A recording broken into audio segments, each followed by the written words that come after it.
Hi, everybody. I'm Dr. Michael Richmond, a double board certified cardiothoracic surgeon. So in many of my videos that I'm sure a lot of you have seen, we've discussed different topics in the diagnosis and treatment of cancer.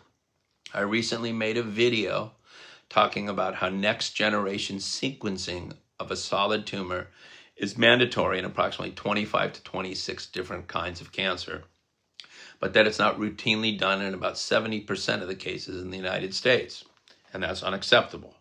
So with that background, we're going to discuss another type of biopsy, and that's called the liquid biopsy. And we're going to discuss its importance to help with the diagnosis and treatment of cancer.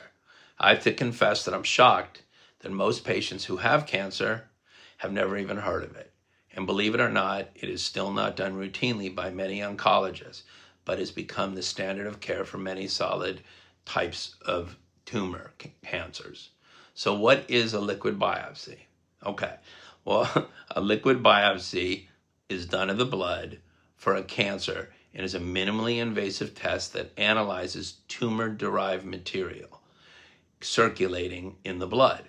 Okay, so what is that circulating material? Well, most commonly, it is called circulating tumor DNA, circulating tumor cells, and other components such as cell-free DNA, extracellular vesicles, and microRNAs.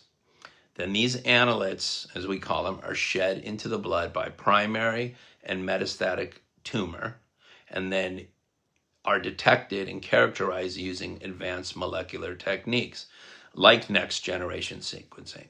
Okay, so the blood is obtained just by doing a regular blood draw in your doctor's office, and we just need to fill up 2 tubes of blood, 20 cc's, nothing. What does it do?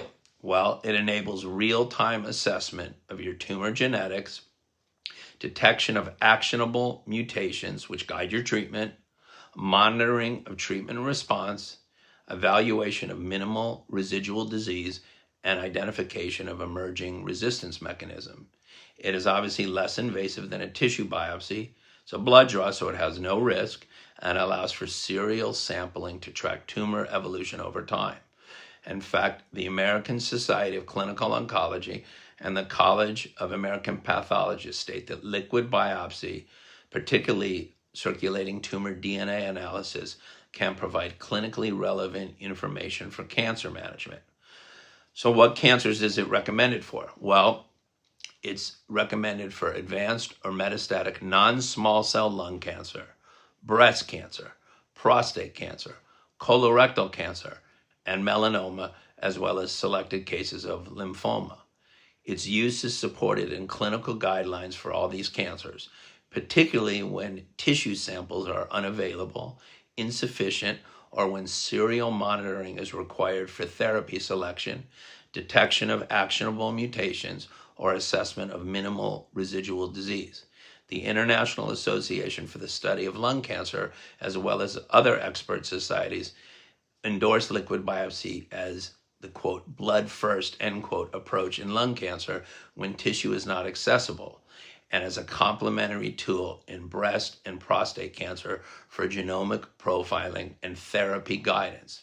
Liquid biopsy also is being used increasingly in colorectal cancer for post-surgical minimal residual disease detection, risk stratification, also being used in melanoma for monitoring treatment response and resistance mechanism. So now I'm going to show you an example of a liquid biopsy, which is called the Guardant 360, which is a comprehensive liquid profiling test that evaluates 744 genes and includes next generation tissue testing and analyzes 742 DNA genes, 367 RNA fusions, plus tumor mutational burden, which is the number of mutations found in the DNA of cancer cells, MSI, which is microsatellite instability status, and ever-expanding epigenomic features. So now I want to take like a typical patient and explain to you why it's important. So let's pretend you're a young woman in her 30s or 40s who never smoked, and you have rib pain, and it goes on, and all of a sudden, they do a chest x-ray or they do a CT scan, and they find metastasis into your ribs and you don't know where the primary cancer is. And it comes back that there's lung cancer, okay? So now the next step is that you need the tumor in your lung biopsied.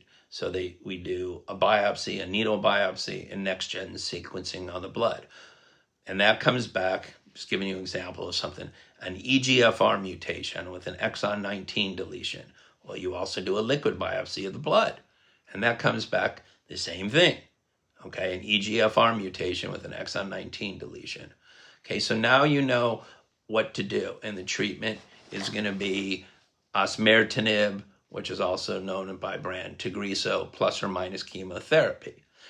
And you do well, okay? Now, over time, you develop resistance to the drugs and the tumor starts growing, okay? But it starts growing in places that you can't get to in your bones. But it's disappeared because of your treatment in your lungs. But you know what it was before. So you do another liquid biopsy and it can come back the same thing. And then you say to yourself, okay, what do we do next? It's a resistance mechanism that is not identified. Or it comes back with some new resistance mechanism and you're like, okay, there's a new drug that we can use.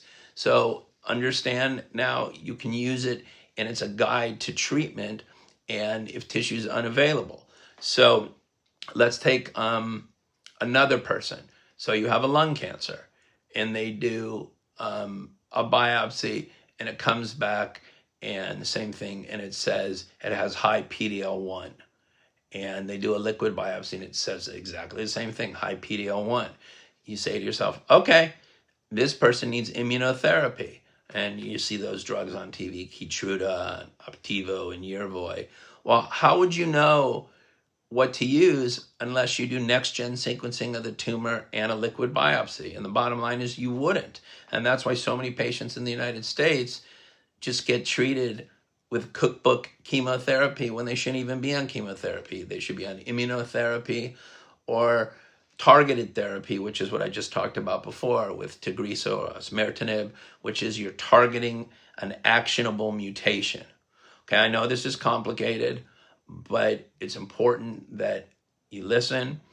You can go ahead and look it up, a liquid biopsy, and or ask questions. I'll do my best to answer you.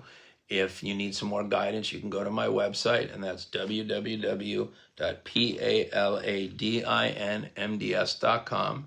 And thank you for listening, and I hope you have a great evening.